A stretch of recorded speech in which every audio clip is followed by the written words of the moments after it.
Hello everyone, welcome back to my YouTube channel. आज का हमारा टॉपिक है लैरिंजियल कैंसर। लैरिंजियल कैंसर को समझने के लिए सबसे पहले हमें कैंसर पता होना चाहिए। कैंसर तो आप सभी को पता ही होगा कि कैंसर क्या होता है। ये uncontrolled growth of cell and tissue जो कि एक पार्ट से हमारे अदर बॉडी पार्ट्स में फैल सकता है। तो हम इसकी डेफिनेशन देखते हैं। Laryngeal cancer is a malignant tumour. Laryngeal cancer क्या होता है? एक मैलिग्नेंट ट्यूमर होता है। मैलिग्नेंट और एक बिनाइन, दो तरह के कैंसर होते हैं। जो मैलिग्नेंट ट्यूमर होता है वो कैंसरस होता है, और जो बिनाइन होता है वो नॉन कैंसरस होता है। और जो मैलिग्नेंट होता है वो एक पार्ट से अदर बॉडी पार्ट में फैल सकता है, लेकिन जो बिनाइन वाला होता है वो नहीं फैलता है। That develop in the larynx voice box. कहाँ डेवलप होता है? ये लैरिंग्स में, जो वोकल कोड, हमारी जो वोकल कोड है उसका पार्ट होता है, जो किस में हेल्प करता है? ब्रीथिंग, टॉकिंग एंड स्वेलोविंग में। नेक्स्ट देखते हैं risk factors of laryngeal cancer. Laryngeal cancer होने के क्या क्या रिस्क फैक्टर्स हो सकते हैं? तो फर्स्ट वन देखेंगे हम, हेरिडेटरी जेनेटिकल कंडीशन। यदि किसी पेरेंट्स को है तो उसके बच्चों में भी होने के चांसेस है। वॉइस एब्यूज़ मीन्स जैसे चिल्लाना, गाली देना, ये ज़ोर से चिल्लाना।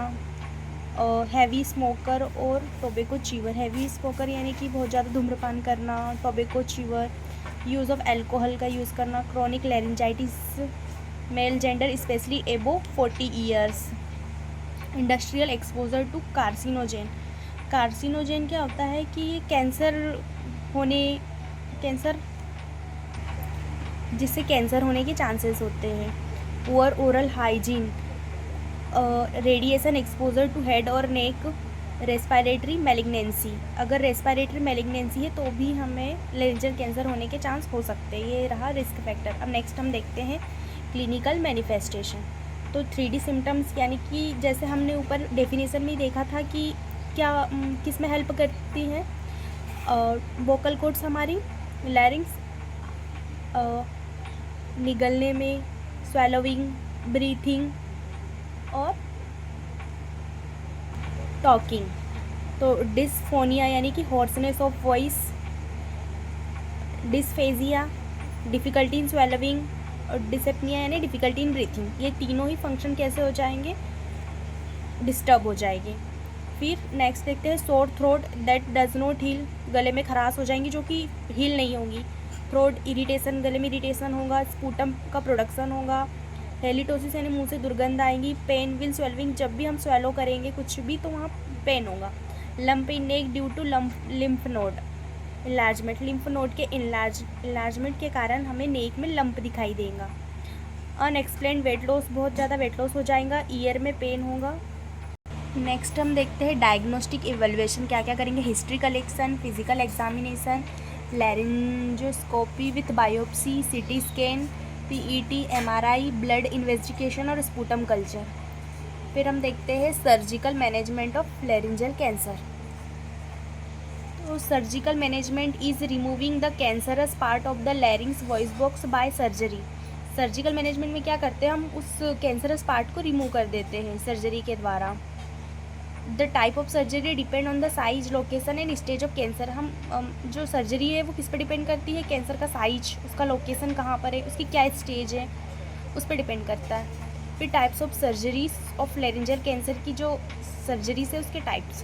फर्स्ट आती है laser surgery, endoscopy excision, used in early stage of cancer, small size. ये कब यूज़ की जाती है? जब कैंसर की जो स्टेज होती है वो अर्ली होती है। जब कैंसर कैसा होता है? स्मॉल साइज का होता है, ट्यूमर जो स्मॉल साइज का होता है। A laser beam is used to remove और वेपोराइज द ट्यूमर। एक लेज़र बीन का यूज़ करते हैं।